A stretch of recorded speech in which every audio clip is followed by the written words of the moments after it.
to you Mr. B fans, the fans of Mr. Biblical, Mr. Beast Coast. I think it's going to be a 2-0, John.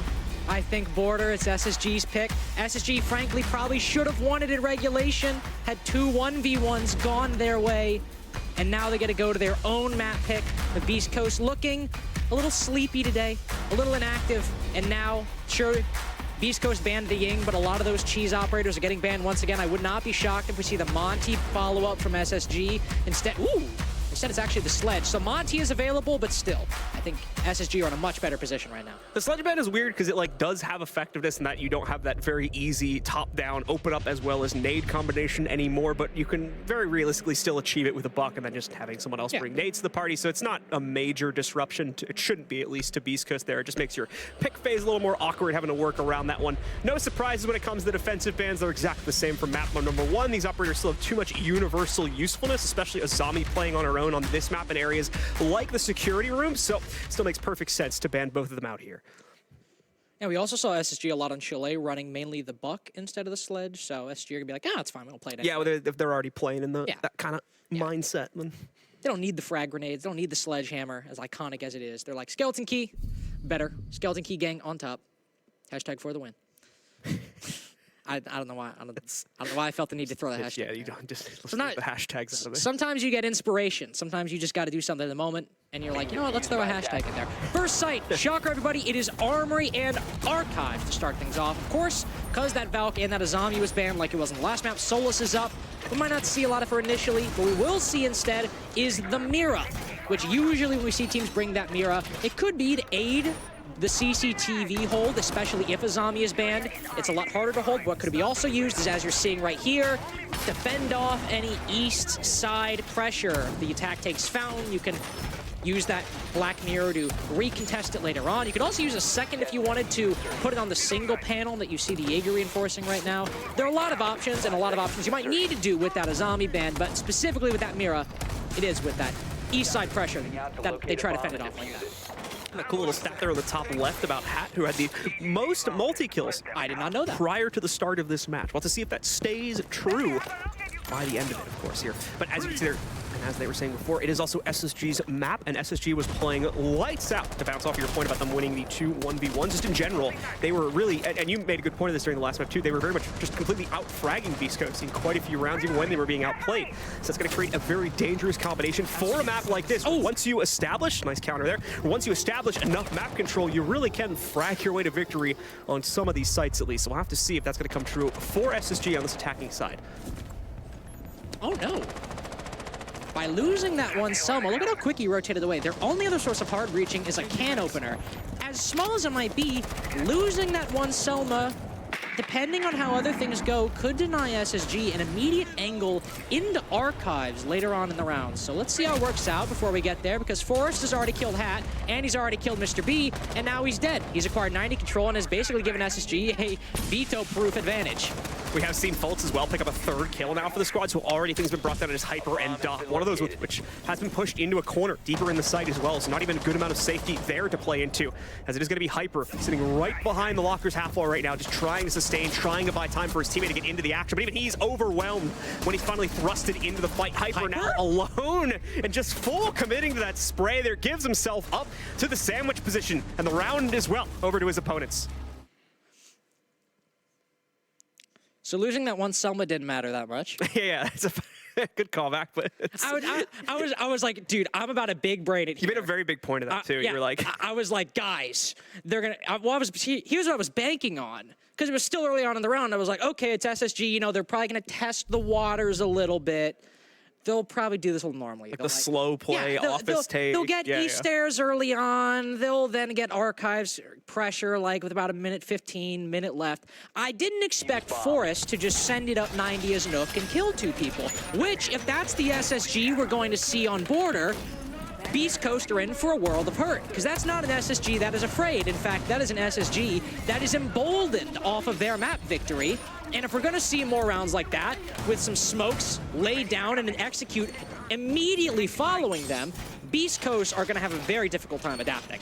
And I was just talking about this in round number 1 as well, just the gun power from SSG right now off of the first map. Very much something to fear if you're on Beast Coast side of things. So we'll have to see how Beast Coast tries to get in the way of this, whether it'll be directly or through other means, utility or otherwise. Time to find out, of course, as immediately they're thrust into the hot seat on round 2. Over here in Tellers, though, instead of a retry upstairs, just a little bit too one-sided, I think, for SSG. They do not want to test the waters there again, but a very spread out setup to start things out here on the second site hole. In fact, really no one in the site itself, just everybody surrounding it at the moment. Now we see the Solus and the Pulse combo on a lot of maps and a lot of sites. For example, think, say, on Bank, we'll see the Solus used as a substitute for the Pulse because she's more versatile. Sure, you can't spot people, but you can spot electronics, which often can be very close behind, and would play in positions like the Pulse would play, like inside of Archives to stop a CEO take. Here, Beast Coast running both. Mr. B with the Pulse will hold down anybody pushing in from CCTV, and Hyper could be a bit more mobile. He can focus on the electronics and move around the map. Vertical has taken a lot of damage very early on. With a pocket reinforcement, he'll also make 90 a little bit more solidly reinforced. But again, look at SSG. Look at how quickly, the moment the Oryx gave that up, pushed into CCTV and are looking to take Armory as well in likely 20 to 30 seconds. A lot of utility action going on, but has not let itself into any kills just yet. But that'll change very quickly in a 1v1. Now another pickup found from Beast Coast as well. They equalize things as Hat finds the second frag to still keep his team in the advantageous position. Mr. B pushes it one step further as well.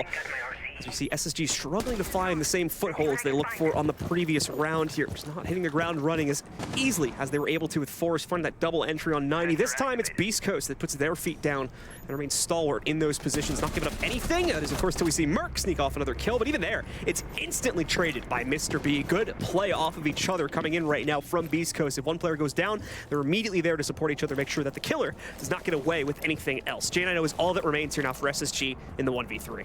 Bomb located by attackers. J9's brought it. Never mind. All right. It's that was a very quick end. The first round for Beast goes a very quick and quiet end for J9, and a very quick start for SSG. That looked pretty scary. The moment CCTV was seated, they flood on in and they go to take Armory. But perhaps they got a little bit too ahead of themselves, because I'm never going to say you shouldn't take control quickly. Better that than stall out completely. But they got a little too ahead of themselves because they had 3 people in CCTV and moving between Armory balcony and nobody watching the break room door. The position right next to where the Oryx just left CCTV. He was playing there. He fell back to 90, reinforced it off, and I know SSG heard that reinforcement. Those things are not quiet. But they got a little lax. They had nobody watching the break room, despite CCTV being the first position they entered on the map. Just a little sloppy right there. Even though, Vertical didn't get a 3K, he still started that sequence of trades on a good note for Beast Coast, and it led to them, instead of being in a 3v3, being in a 3v2 by the end of things. So as SSG fails to find their footing on round number 2, we see an immediate time point coming in for both of those teams. Has equalized it. Now we go back to that Armory hold, it looks like, for round number 3, as Beast Coast try to find success here in comparison to round number 1 here. A little bit more of a direct hold against things as well. We're going to see the laser gates get brought out this time to put a little bit more resistance on areas like CCTV. Create hopefully a little bit more of a band-aid solution, at least for now, to hold back SSG on those very quick clears. Sola spotted very quickly by a drone. Her worst nemesis will be pushed back. J9 shooting open the doorway with it combined with the Z-ping will force the Solus likely back over towards the break room. SSG taking things a little bit slower to start out, mainly because Beast Coast are in a lot of these forward positions, but with an excellent bit of intel on that Solus, they know that hat is pushed a little bit far forward. They can't just push it straight on in, as Beast Coast have someone watching the break room door right now, and there is that laser gate in the way. There are a lot of players that SSG, if they want to maintain that aggression and start coordinating, could pinch out if they wanted to, or even use some utility once that Aruni gate is burned. Nice nade goes in, a little off the mark though, so it's not going to get the full down against Hat. A second one primed and ready to go. Are they able to adjust it this one? Not looking like it there, as we do see Hat still claim the first kill for Beast Coast in a separate battle here. He'll lose about half of his HP from it, but still is able to successfully knock out. I believe Merc pushing him to the other side of security there, as where he gets the down against him. So nicely played. Forrest now going to kind of back away from things, try to pressure up through East Main instead. But Even that, I believe, does have a little bit of a defensive setup sitting in the way, so Forrest not even fully confident on that, as now we're about halfway through the round. No trade has been picked up yet by SSG. Only just now are they starting to take some of that map control away. Here, once again, over by the east stairs. Oh, a big peek from Forrest as well. Goes directly into multiple players from Beast Coast. Hat is the main one ready to frag out there. He's going to get one more on top of that for 3 on the round. JMIO with a good adjustment here, gets the call out from his teammate. Quickly flicks over to Hat to end his wrath as far as this round is concerned, but still far too much damage realistically has been done. The remaining 2 attackers are stuck by those east main stairs where, as I've mentioned quite a few times now, they've been just stuck here fighting for the last 30 seconds or so, and everyone on Beast Coast is already well aware of this. That doesn't necessarily mean they're going to be able to stop the flow coming through. As J9O picks up a second one on the entry, tries to go for 3, but Hyper has his angle locked in, trades out, and Fultz is unfortunately lost as he swings the corner. Very quick closeout once again from the single shot rifle, and that will give the round over to our defenders. And this is how Border can go sometimes. People like to say it's attacker-sided, but often, and I think this is actually, I think I saw Nick say this on Twitter, it can often be based on what the defense gives you. And that's an important part right there, because SSG were very well set up in that early round. They had somebody on east stairs to make sure that nobody could flank from the top. They had somebody watching the break room door to make sure that if Hat were to try to rotate into or deeper into CCTV, that he was cut off. Hat was effectively isolated completely from the rest of his team based off these angles, and Forrest had the nade from below. And yet before that second nade landed, Hat was able to get the second kill. Forrest even pauses using that nade, and then Hat is able to get away. That very nearly, had that first nade landed, been a man advantage for SSG, that likely would not have been traded. Likely would not have been traded even close.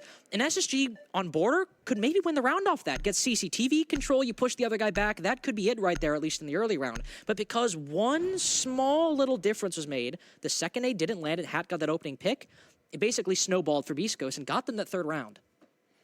And so move over to ventilation now for Beast Coast, having those 2 sites locked in. They have to follow through on their tertiary one, which is going to be, once again, a site that there should be plenty of familiarity on the SSG side, so doubt they're going to be reaching for too much here to execute upon.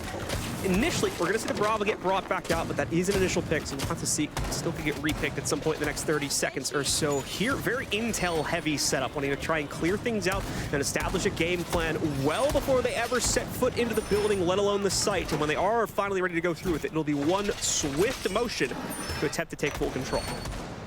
IQ also might be an interesting pick to try and hunt down that Solus a little bit more effectively. Of course, there is no Solus on the defense right now. And Forrest, there you go, will change to the Buck as a result, because they've likely droned it out. Realize, hey guys, considering the fact that our drones have not been hunted down and shot within the first 15 seconds of entering the building, there's probably not a Solus on the board. So now they can switch off pretty easily.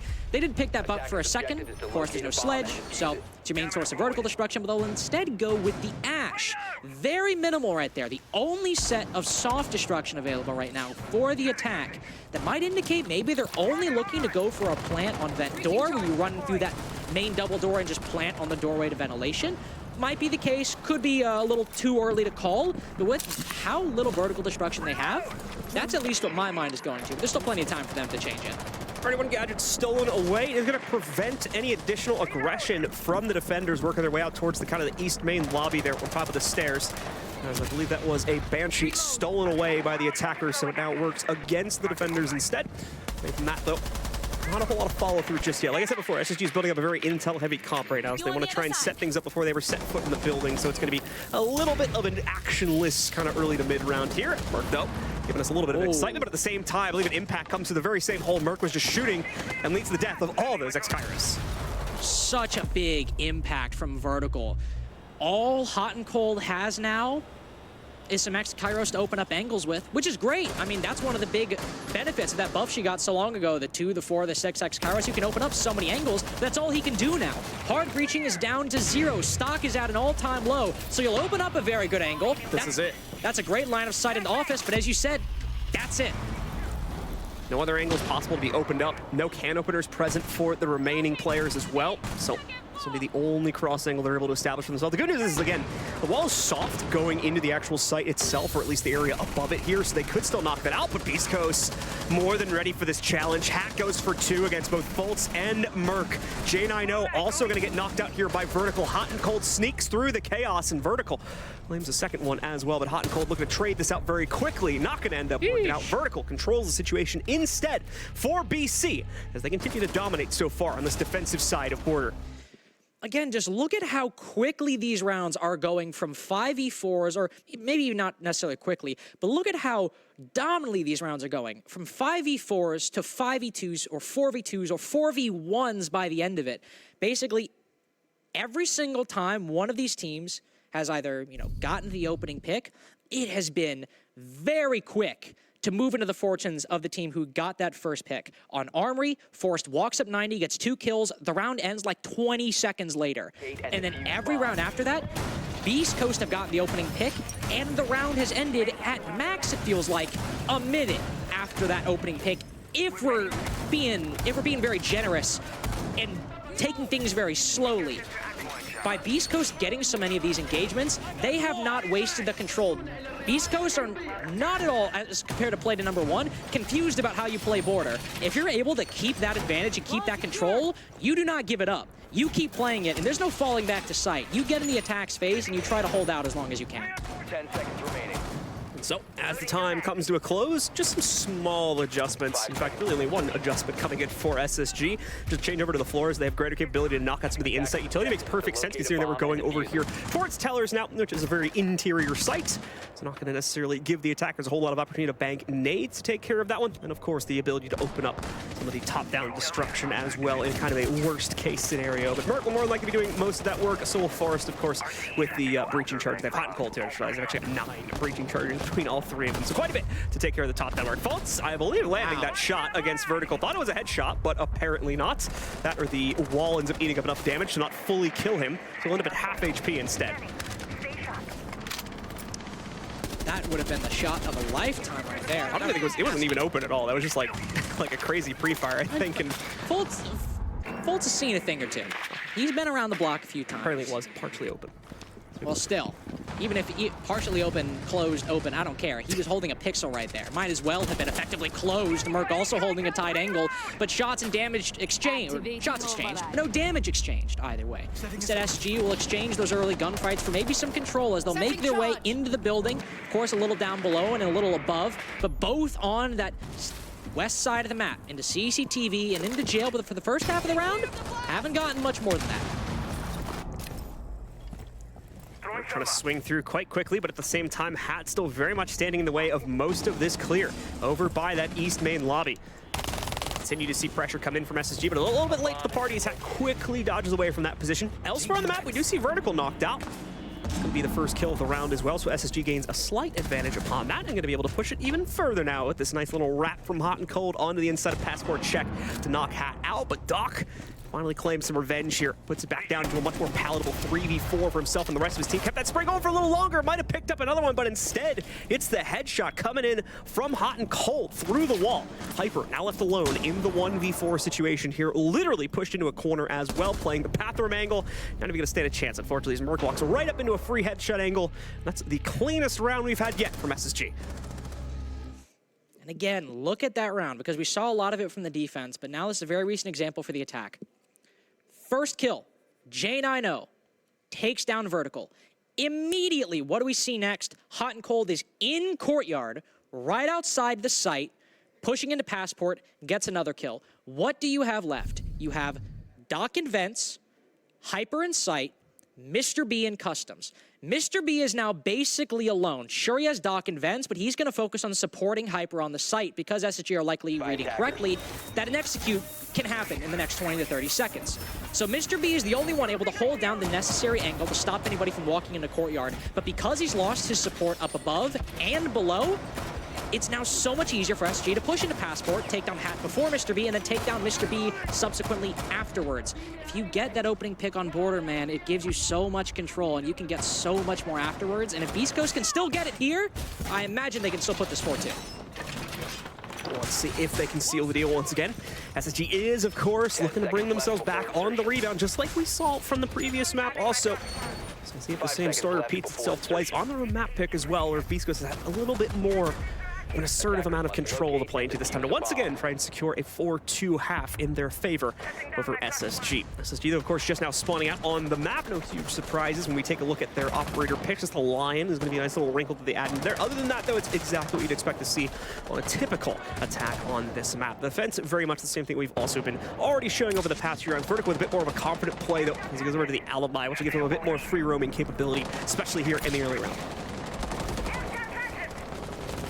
SSG will use some of those air jabs early on, deny some of these runouts. Here's the nade. It missed the other round, and ooh, the first one misses again, but Merc still has that second, but Had will rotate out to the courtyard. He's got to be careful with that window, though, because again, players from SSG are cutting off some of his rotations back, but there's nobody at the break room door this time. That means he can get into 90 and then cross, actually cross all the way over to East Stairs. The fact that he's managed to get in that aggressive of a position, he might be found out, but he could challenge Fultz on this balcony. Fultz certainly aware of the fact that the rotation has worked its way into that east lobby, but it's hot and cold that seals the deal on the actual pickup, forcing him out with the opening of the barricade and then taking him down, assuming we're just going to be one player with an Overwatch on his angle. It was two instead. That's enough to knock him out on the rotate here. Vertical expecting there to be someone right next to the breach. He actually, I believe it brings a player very close to being down, but he's not going to be able to complete the set, unfortunately. He himself is brought down to just a tiny sliver of HP in the meanwhile here. 5 or so to try and play off of, but he's still maintained the position behind this hard breach. Well, thankfully the hatch, although unbroken, sits right next to him. He's got the shotgun pistol. That's an easy escape to get out of this situation. Doesn't last for very long beyond that, though, as downstairs control is still very much in the hands of SSG right now, and they take him out quite quickly as he tries to rotate back over towards the main lobby. Yeah, SSG right into that perfectly the moment it happened. If you saw the moment vertical drop, SSG or Merc hopped down as well to shut that down. Now with it being a 5v2, Hyper can't really stop this entry into Archives because they can walk up the balcony, get the control. Mr. B's got to win this flank, and he's got the first kill at least. More pressure coming back in, though, and both of the remaining defenders just fall to pieces a second later.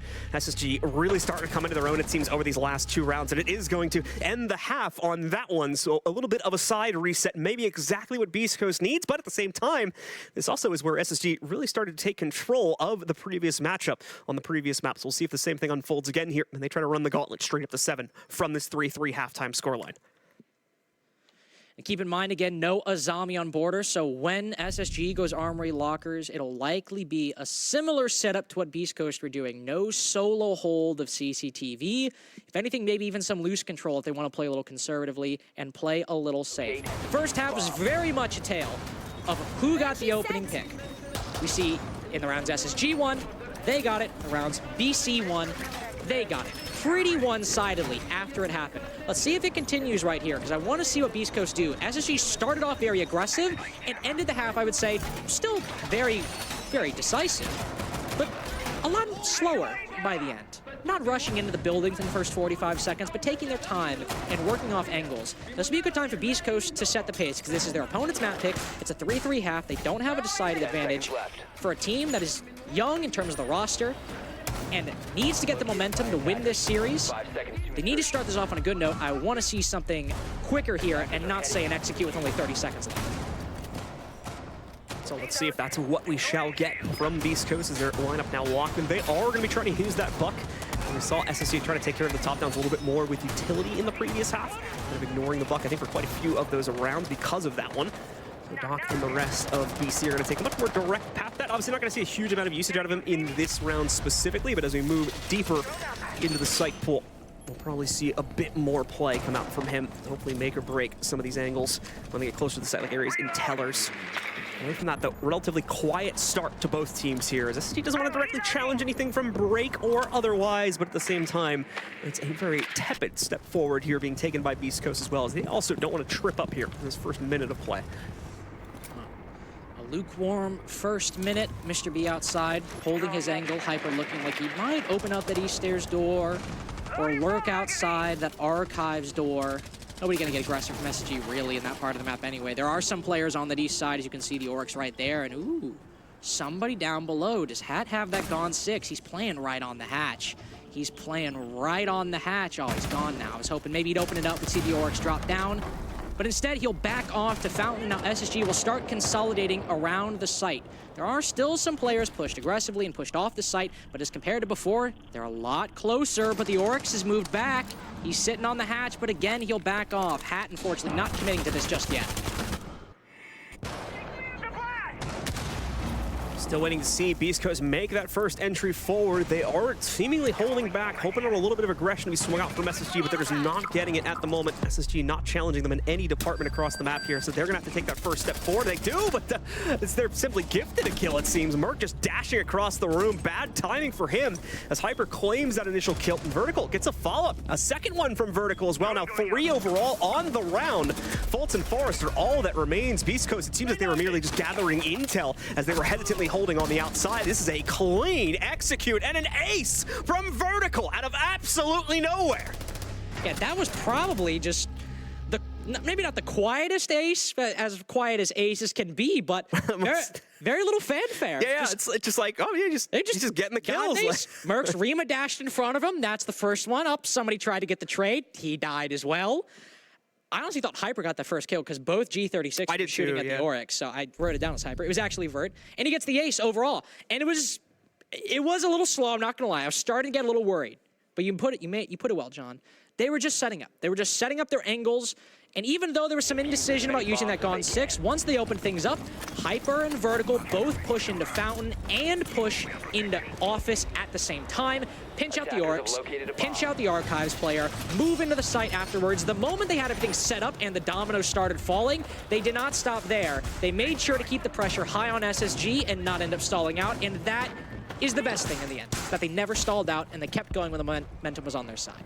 This is a sign of things to come. Of course, SSG will need to be very, very careful about how they proceed from this point forward due to the fact they've already used their time out earlier in this matchup. So be careful with that. Hold on. Hold up. Oh, I see it. There we go. Mr. B will go to the Blitz. Mr. Blitz. Mr. Blitz. I haven't heard that one before. Yeah. He's writing that he's actually writing it down. Mr. Blitz. Underline that one. Use that later. We'll see what he does this time. I don't believe we've seen a Blitz so far, on Border at least. We saw him a couple times on Chalet, but I can't really remember him being on this site in particular. It was the impressive Nook Rush from Forrest in round number 1 instead of the Blitz, which he sometimes likes to take up. And on a vent push, will Mr. B send it through jail? Will he send it in through vents? Will he do something else and get the bomb down on a different part of the map? It's looking like a main door push, John, and it doesn't look like they're about to waste any more time. Once this reaches about 2 minutes, they get the necessary intel and the necessary utility, Mr. B will start sprinting. We're going to see indeed the rush coming back in. Mr. B going directly past the site as well. Wants to wrap all the way back through the hallway to completely encapsulate anyone that might have been holding deeper into vents themselves. Now taking a duel against the player on the inside of the big shower. It just brutalizes them as well. Another target sat in front, but I believe he is going to get found out from that position this time. Nope, Mr. B still up and in it seems like, so still alive and well as Beast Coast have been able to flood. They have taken site control. Nice trade being found though by Beast Coast on the attack as they take out J9O here. He's trying to work those top-down angles. Fultz is going to read into Hat's continuing play from that point forward, and Merc as well with another trade from up on top. This is the downside of going to that direct play. You've not cleared out the top hold, and you've now given those players a lot of clutch opportunity because of that one. Plant still obviously hasn't happened yet either, so there are some issues with this attack showing up now for Beast Coast, though finally feeling enough safety to go for that plant. Let's see if it lands down onto the ground, and nicely done by Hyper. At least has the overwatch for his teammate here. Takes out Merc, but Fultz trades that right back, sends us into a 1v1. A Blitz 1v1? A Blitz and a Malusi. Oh boy, what do we have here? Oh! Fultz just snipes the head off instead. Mr. B lost the position of Fultz, trying to wrap around there, getting the flash out, and as a result, Fultz gets the clutch going instead. Man, look at this. Wow, he is angry. He's just really testing his crouch key up there. I have to say, I don't think in my 3 years of casting Rainbow Six, I have seen a Blitz post-plant 1v1. I think it's the only time I've seen it. I've never seen that before. I've never seen that before either. And Monty, maybe. But. And I don't know if it's a good idea for it to happen again. Because as we saw, the Blitz really, a lot of you don't need me to explain this to you, but the Blitz really works if you carry after his namesake. If you go quickly, you establish the control early, and you get the bomb down fast, which Beast Coast almost did. But as you pointed out, You have to be wary of that vertical control. You've left it. You've ceded it to the defense. And maybe a floor hole goes unchecked. It happens. But vertical's standing below an open hatch. Definitely not the best situational awareness, unfortunately. Vertical maybe getting caught up in the moment. But once it fell to the 2v2, and we have a break from the pattern of the opening pick winning the round, Beast Coast really struggled at that point because Hyper has to watch the hatch. He's got to watch the vertical angles, and those are some tight shots to land. And because it didn't work on that initial play, and Blitz just happened to be one of the only people to survive, that's a much more difficult 2v2 to play than a 5v5 early on. Beast Coast coming so close to success on that rush play with the Blitz, but not able to control it inside of the 2v2 clutch when everything is said and done. They drop the round. SSG finds footing yet again. Tie us back up now. Time to see if they can push it one step further. Another successful defensive round. This time going to be played upstairs here.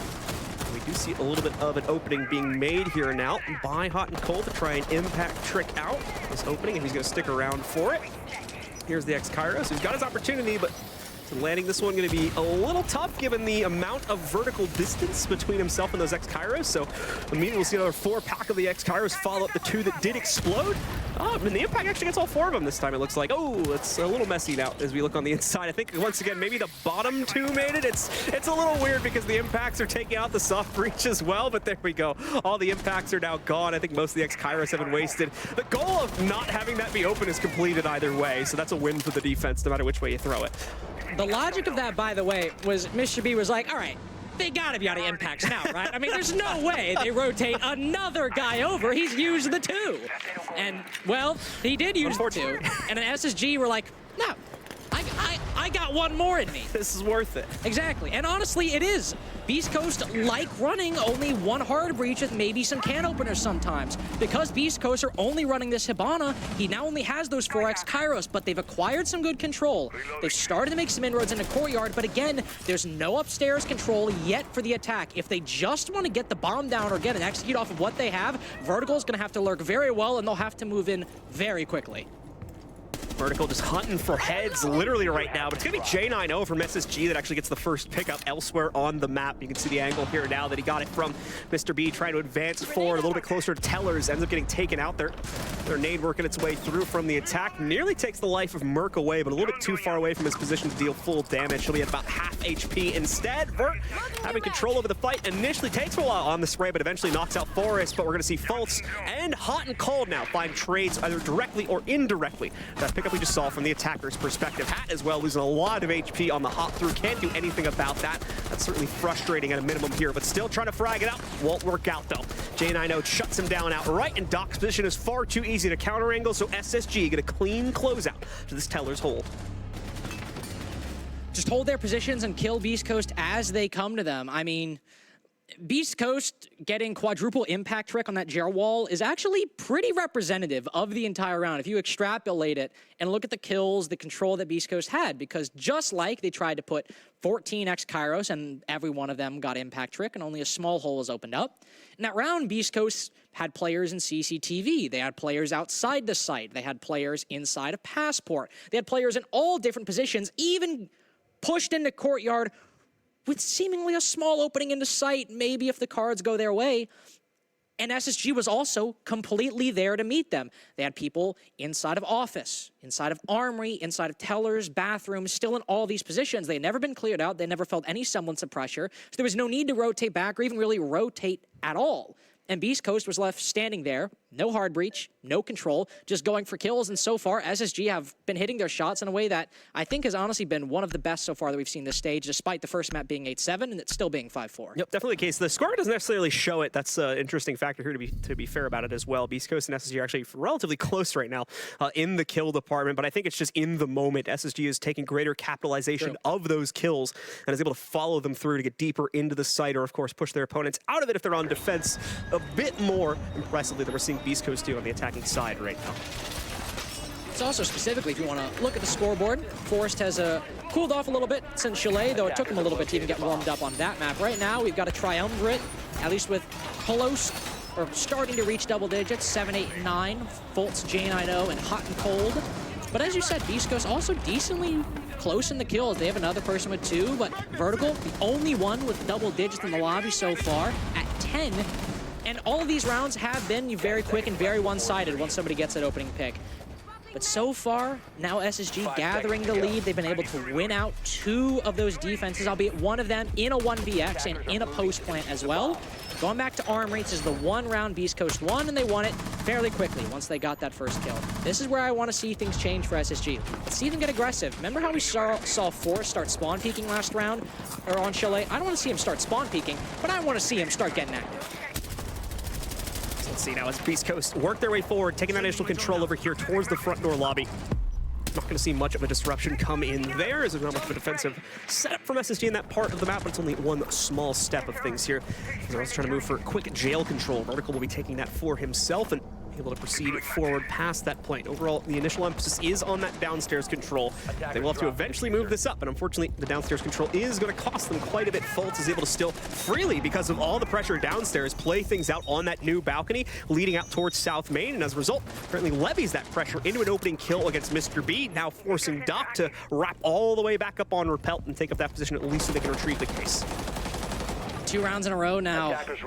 The main hard breacher dying. This time there is some backup. Doc has 1 can opener of 2 remaining, but no advantage gained by Beast Coast. Nothing even remotely close. Mr. B and Hat now cut down. The best player on Beast Coast in this map so far, Vertical, still alive. But in the 5v3, now this is the position when you can start maybe pulling back a little bit, but no retreat by Hot and Cold. He's finally taken down. But Beast Coast are in such a strong deficit. Sure with some flashbangs, sure with an EU1D, but no control. This is looking like an SSG match point. SSG, like you said, even with the 1 player down, not a whole lot that can stop them from finding success here. It's going to take a big amount of entry power from either Hyper or Doc to make up the difference. Although Doc gets us off to a good start, just can't carry it forward. That was the problem we were hoping they would not run into. An immediate trade shows up in the favor of the defenders and indeed pushes them that much closer to now match point as well. And for Merc, it's an easy closeout as he swings the stairs. His opponent apparently none the wiser to it. Shuts him down outright and sets up a 6th round for SSG. And the 1 site, Beast Coast won on their attacks, now has a win for SSG as well. No safe haven that Beast Coast can bet on. Even with this rush, they ended up losing. It's the 1 round that's broken with the pattern that we've talked about so far. But I don't think we're going to see another blitz this time. I don't think we're going to see another cheese pick from Beast Coast. Maybe they'll switch to the Monty and the attacker repick. Who knows? But the last thing they need right now is a slow attack. The last thing they need is something artificially stopping their pace, even if it gets them maybe some more control. Because 2 rounds now, basically all these defenses except for that 1vx, have been tsunamis washing over Beast Coast the moment that initial gambit for control fails. And SSG are setting up in a similar way to the way they have in previous rounds. The Mira to hold upstairs control, magnets to deny those projectiles, ADSs now as well. There's so much utility staring Beast Coast in the face that the last thing they need is to put limits on themselves, hopefully see them start to progress a little more, and maybe Hyper going to the Nook, maybe that's what they need. Right, the change-ups have been made now. So we'll switch up for Hyper to potentially add a bit more of a sneaky play into the roundup here for the Beast Coast lineup. It'll be downstairs, of course, here inside of Vents. Time to see once more if SSG up for the challenge on 1 final site hold. Or Beast Coast as well can still bring their own wits to bear. Just claim those 2 response pickups that'll be needed to trigger a 2nd consecutive overtime here. It's SSG now. Hopefully get their own set of revenge to trigger map number 3, which would end up going to Villa if we do need it. You can see them over there at the top right of your screen. You want to see how the maps are going, and of course the score for map number 1 is up there too. Hyper will take his normal position regardless of the operator over by East Stairs. When they want to clear out this top floor, he'll lurk there early on, then provide some support. SSG may be realizing that Beast Coast are looking to take CCTV. They'll reinforce it and fall back off, but they're still able to contest 90. No, actually, they might have fallen off that reinforcement. Might have been Fountain Wall as well. I'm not entirely sure, but there was a reinforcement laid down, and SSG aren't contesting CCTV actively and positioning players inside of there. It's a little more passive. Okay, it was that Fountain Wall we were looking at, and both Kaded as well. So opening up or using any Selmas, or in this case, X-Kairos, won't be as much of a possibility. They'll instead try to look to send Hyper in fast through that printer window. take down that player sitting alone inside of Archives, but he's got that mirror to support him. If Beast Ghosts are going to try to put pressure on the east side of the map, they have CCTV, they can cut off 90, that's great. But beyond that, it's going to be a fight through utility and a lot of SSG roamers. J9O ready to potentially swing, but holding himself back for good reason here. Doesn't necessarily want to throw his life away early on. It's a very careful dance he has to play to make sure he supports his teammate behind the half wall as well, and he plays it perfectly. J9O getting the shutdown against Doc, trying to chuck in those nades. Forrest from the half wall picks up a second kill. We will see Vert get his own sort of revenge there by landing a nade, I believe, against the half wall player. But either way, another member of SSG having gone down. Hack going to try to proceed forward past Beepers here, and should be able to indeed catch Forrest on the cross. Good timing on the play from Hat there. Puts Beast Ghosts back into this round now, but oh, hot and cold. Puts them right into the back seat yet again with that depth charge from below to take out another member of this attack and leave it all on Mr. B and Vertical now. Mr. Beast does have some vertical control and a tight angle, and that's J9O. Back to a 2v2 and no C4s to worry about this time. 40 seconds left and another kill, but Merc's flanked. He's got top control, John, and he's right behind the attack. Gonna try and creep up onto this one. Gemini's going out as well, so a free kill against Diana right now. They're stacked up, but he hasn't noticed them. If he goes through Peep, he's gonna give himself away, but no, the first target is not even Diana. He doesn't think Diana's there. Diana has free response, but she's shot, so Merc's gonna know about it. Merc trying to play this patiently. Does he get the shot? No, he dashes back outside instead. We see Merc trying to follow it through, but he's not gonna find it. Drops down instead as he knows he has to focus on the OBJ, so go for the plant, tries to obscure himself, should not be visible to a top-down angle, but no, he will present himself. Merc's patience pays off, and SSG close out the series 2-0. 2-0, Beast Coast hopes dash.